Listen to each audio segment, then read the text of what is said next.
Welcome, age of vintage society.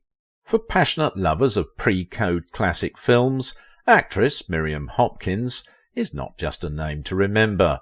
Her influence occupied history books as a sought-after Hollywood talent. Though rarely mentioned by bookmakers because of very few sources of facts about her exploits, her electric screen presence and intimidating background made her a powerhouse of that era. She was credited with merit as the first pre-code performer to be nominated for a performance in a colour picture. How was Miriam Hopkins betrayed by Bette Davis? I hope you know, my viewers, how much I appreciate you. Thank you for your generous comments and for the Patreons. This channel would not have been possible without you. Big thanks to those who watched the video right to the end. Subscribe if you are new here, and if you want to support my work, please visit my Patreon page. Miriam Hopkins, the sexiest pre-code Hollywood actress. Miriam Hopkins wasn't just your usual Southern girl and Georgia baby. She had a noble parentage with reasonable wealth and education, which also contributed to the radical talent that added together to give her a charming personality. Described as an arrogant but playful lady whose romances are often marred by regrettable circumstances, critics think she was sometimes ditzy and other times amazing. But fans say she was always a combination of both, an innate ability that helped her project sagacity of devoted sophistication and an impenetrable level of aspiration that put her up as a sex symbol of the early 1930s. I guess your imagination is already wild. Describing such a complex persona as Hopkins required more than words, so you might just take the expressions as the closest description of a rare entertainment icon. Yeah, lest I forget, she was one of the sexiest of the notable pre-code actresses. Hopkins was associated with legendary sex metaphors like Tallulah Bankhead. Was she really that naughty, or just someone that was too difficult to understand? In case you don't know, Hopkins was a rebellious Southern belle from a border town in Georgia near Alabama. Most people thought she was an English lady because of her near English plus 100% English name, but her fans were not as confused because they were probably occupied with her antics to be worried about her nationality. She displayed her true persona when she took the place of Bankhead as Sabina in the original Broadway creation of Skin of Our Teeth. After trending on Broadway, she shifted to motion pictures in 1930 and would become one of Paramount's highest-paid stars of her era. It was director Ernst Lubitsch who made her stand out as the naive princess in The Smiling Lieutenant, who was taught to jazz up her lingerie. Remarkable also is her iconic parts in the sarcastic thief Lily in Trouble in Paradise and the sexually insatiable Gilda in Design for Living. After doing this last role, Hopkins was seen as among the premier neophytes of the era. She was unable to decide between two men, so she ended up with both instead. Her talent and adaptability were outstanding, as seen in other remarkable roles in her pre-code movies that were highly rated as one of the best at the time, although she was not without controversy. This was the case when two of her critically lauded movies were considered so obscene and got pulled from theatres as soon as it was released. The first was Dr. Jekyll and Mr. Hyde, a stunningly adult horror movie about a brilliant scientist whose libido shows a horrendous masochistic angle after a few crashes of a special serum. Hopkins, who appeared as the cool girl Ivy, a seductive Cockney lady who lured Jekyll early on by stripping off in front of him while her heartbeat was being examined. She was made a victim of Hyde's wickedness and that excellent ability to be rude and sexually audacious that depicted a heartbreaking exposé of cruelty highlighted Hopkins' indisputable talent. Her creative effort was acknowledged in 1935 when Hopkins got nominated for the Academy Award for Best Actress for her role in Becky Sharp. She also had a Golden Globe nomination for The Heiress. Perhaps her journey so far in terms of career achievement. But that is not all about this admirable woman, who held the attention of men who crushed on her on and off the screen. Just recently, a compilation about the life and times of Hopkins shows an incredible secret of how the actress was monitored by the FBI. It was said that the agency had kept a dossier about her for nearly 40 years because of the agency's suspicions of her activities as a communist supporter. In a book about Hopkins' legacy titled Miriam Hopkins, Life and Films of a Hollywood Rebel by Alan R. Ellenberger, as approved by Hopkins' son, the author, who investigated deeper into her activities, did reveal interesting things about her. If there is one person who did not agree with Hopkins' ideology, it should be actress Bette Davis, who was said to have been in an extended feud that critics think was highly publicised for some reasons other than the quarrel itself. Hopkins was so dynamic that she metamorphosed into a pioneer TV dramatics and was considered a notable hostess in Hollywood, as she became part of the movers and shakers in logical and creative circles. Officially known as Ellen Miriam Hopkins, born on the 18th of October 1902, somewhere in Savannah, Georgia, Hopkins grew up in Bainbridge. Her parents, Homer Hopkins and Ellen Cutler, were wealthy. She had a maternal great-grandfather who was the fourth mayor of Bainbridge. Growing up was fun for Hopkins, as she was often seen singing at the Episcopal Church choir, which was founded by her maternal ancestor as a little girl. At the age of 7, Hopkins and her family briefly lived in Mexico, but when her parents got estranged, then as a teenager, she moved in with her mother to Syracuse, New York, closer to Thomas Kramer Hopkins, her paternal uncle, who was a professor overseeing the geology department at Syracuse University. While still schooling, she kick-started her acting career after studying dance in New York and got cast as a chorus girl in the Music Box Revue. Soon she was given a role with lines in the musical Little Jessie James, which marked the beginning of her over a dozen Broadway appearances, like the initial stage adaptation of the American Tragedy, and a lead role in the original creation of Jezebel. After her education at the then Goddard Seminary in Vermont, and still searching to satisfy her ambitions, Hopkins was a little abashed with career prospects, with lots going on within the entertainment circle.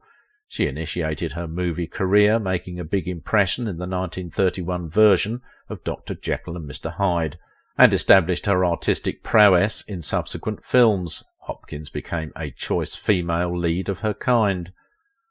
Her popularity was awesome, with a growing number of fans. She found herself as an Oscar nominee after doing a title role in 1935 Becky Sharp, which was a version of Thackeray's Vanity Fair. She may have seen the nomination as the much-awaited career stardom, but it became a near-success syndrome, prompting her to work harder. She knew that there are more roles to come, and may have had plans to accomplish her target with roles that she was already involved in. One of the characters that she had hoped to put her best foot forward in was the 1938 film adaptation of Jezebel. She did its stage version. But that was not to be, as the role rather went to Bette Davis, to her utmost disappointment.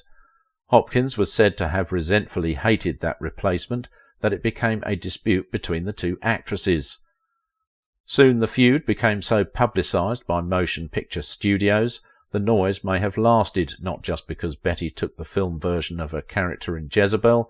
Hopkins was insinuating that she was hanging around her husband at the time, movie director Anatole Litvak.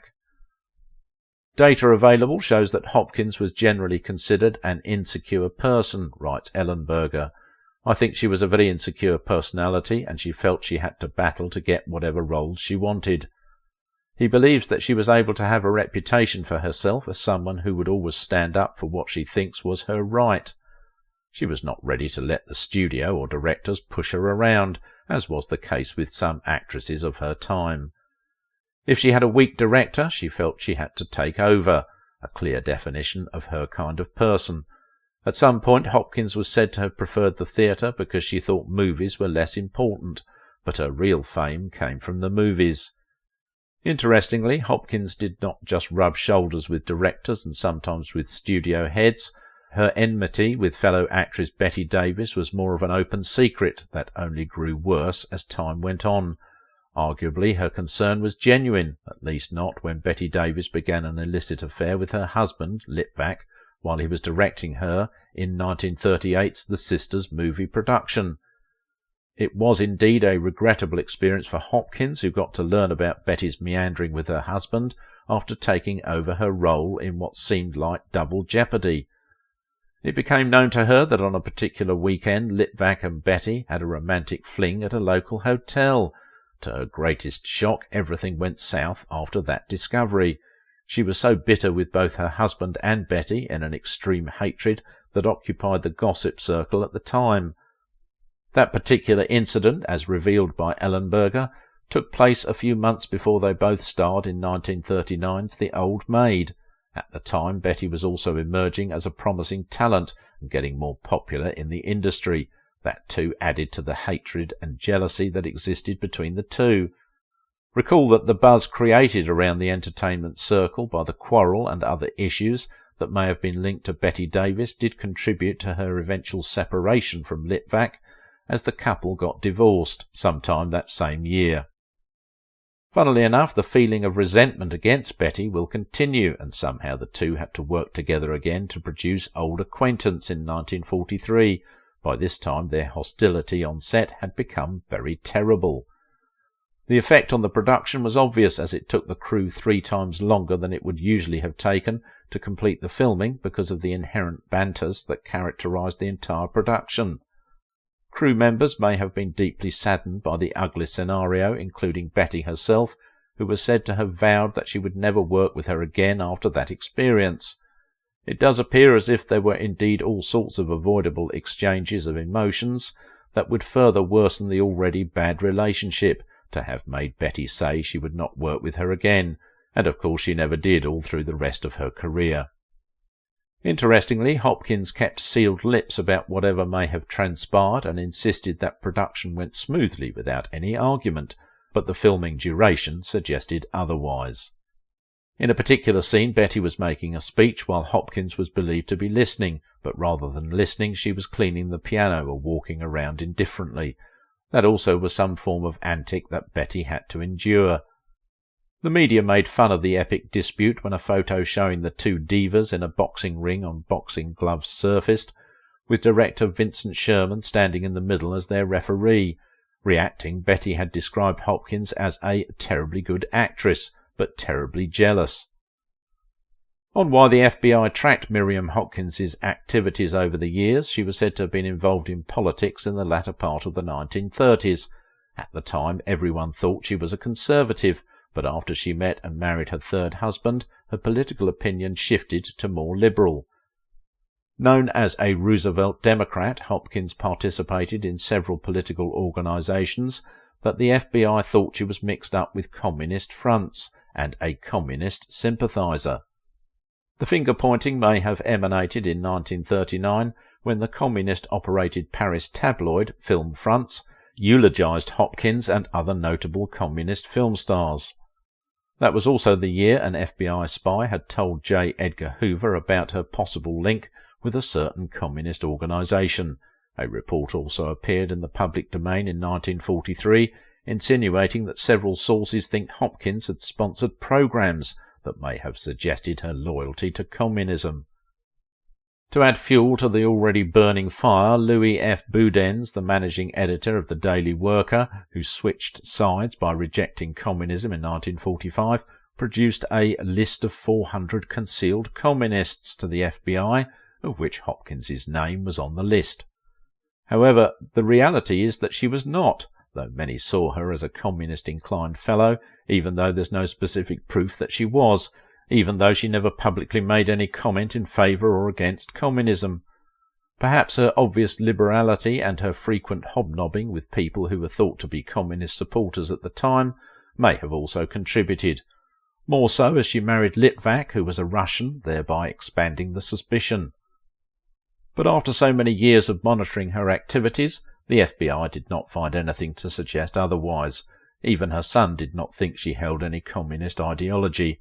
She was just one of the many stars that got the FBI monitoring due to their possible political viewpoint and doubtful associations, but the suspicions impacted negatively her career in the 1950s, as she made few movies because she was grey-listed. Regardless of everything she had to go through career-wise, Hopkins found pleasure in parenting, after adopting Michael T. Hopkins, her son, in 1932 as a single mother. It was really unusual for her kind. Michael grew up not having the slightest idea that he was adopted until he was 20 and was ready to join the Air Force.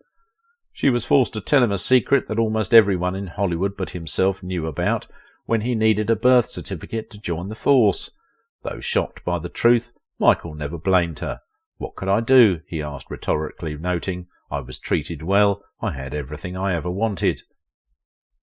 Miriam Hopkins was famous for hosting stylish parties that comprised selected personalities from the world of the intellect, people she had read their work, listened to their music, or bought their paintings, according to John O'Hara, who was her regular guest. Excelling also in TV shows, Hopkins was a key television play initiator, performing from the 1940s through to the 1960s and securing 2 stars on the Hollywood Walk of Fame for film and television. This fashionable blonde, who appeared in over 30 films, died of a heart attack on the 9th of October 1972 when she turned 69. Miriam Hopkins had years of unpleasant battles with Bette Davis. How did Bette Davis use black magic on her enemies as a witch? Watch this video.